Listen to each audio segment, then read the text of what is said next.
10મો last દાખલો 7.1 સ્વાધ્યાયનો. આ બધા દાખલા છે ને ઇમ્પોર્ટન્ટ છે.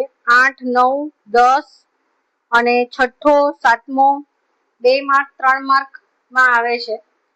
બરાબર. હવે આની અંદર શું આપેલું છે આપણને કે બિંદુ XY એ બિંદુઓ 3, 6 અને -3, 4 થી સમાન અંતરે હોય તો x અને y વચ્ચેનો સંબંધ શોધો.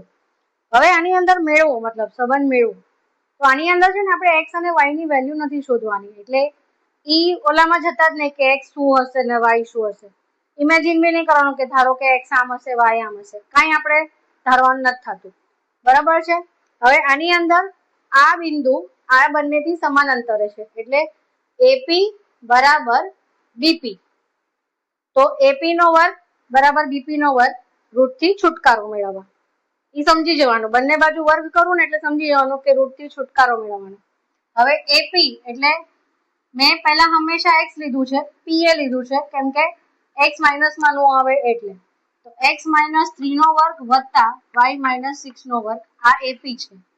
બીજી બાજુ BP, તો x આ માઇનસ સૂત્રનું, આ -3 નો વર્ગ વત્તા y -4 નો વર્ગ. બરાબર.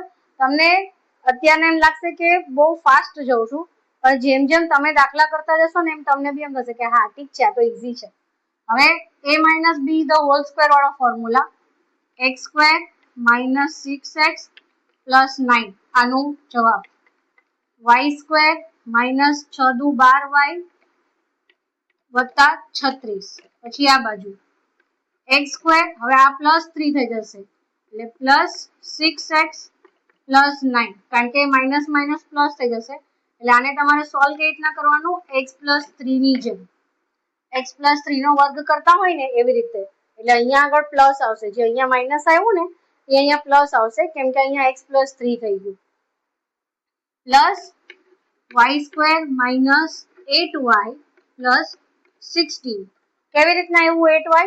તો a - b the whole square નો ફોર્મ્યુલા, a² - 2ab એટલે -2 ગુણ્યા a ગુણ્યા b.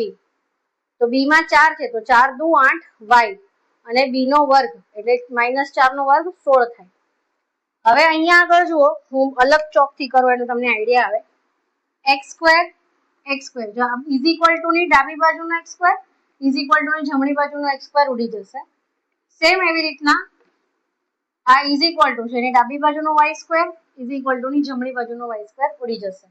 હવે અહીંયા તમે જોશો -6 અને +6 છે, તો -6x, આ 6x ને આ બાજુ લઈ આવશો એટલે -6x થઈ જશે, +9 + 36 અને અહીંયા 12y છે, તો 12y ને તમારે અહીંયા ને અહીંયા રાખવું હોય તોય વાંધો નહીં.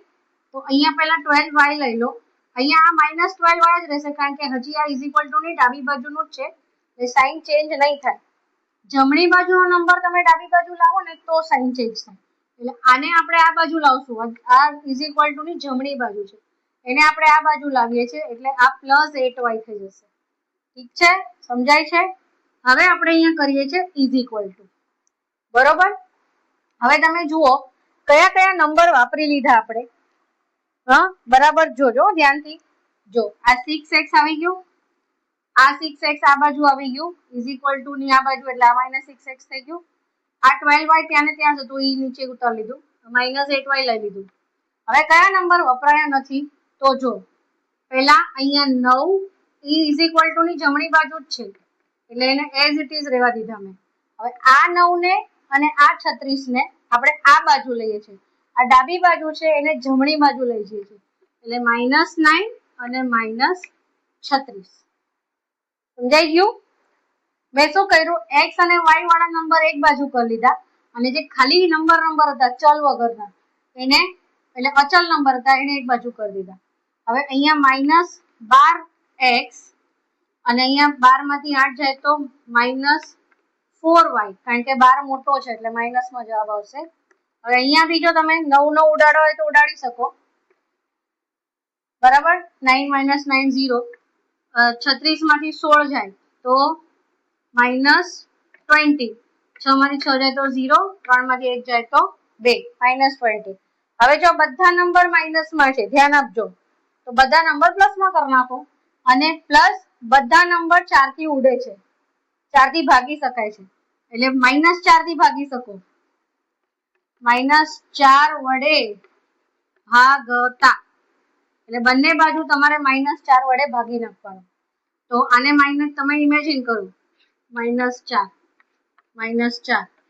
-4 બધાના છેદમાં -4 નાખી દીધા.